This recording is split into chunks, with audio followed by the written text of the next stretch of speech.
আগামী সংসদ নির্বাচনে আওয়ামী লীগ অংশ নিতে পারবে কিনা তা দলটির নিবন্ধন থাকার ওপর নির্ভর করছে।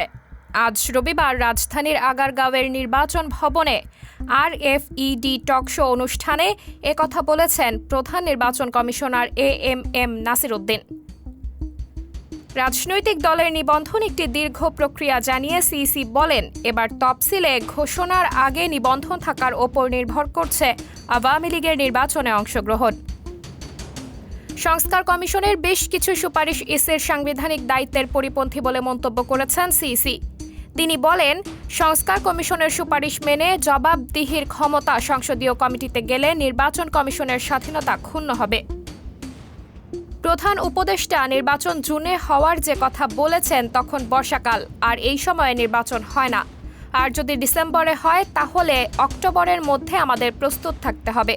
তাই আমাদের আইন কানুন বিধি বিধান দ্রুত ঠিক করে কাজ সমাধান করতে হবে, যাতে ডিসেম্বরে নির্বাচন হলে আমরা প্রস্তুত থাকতে পারি। এর মধ্যে আইন কানুন পরিবর্তন করলে আমাদের কাজ করতে অনেক বড় চ্যালেঞ্জ হবে। সাবরিনা জলিল, সবার কথা।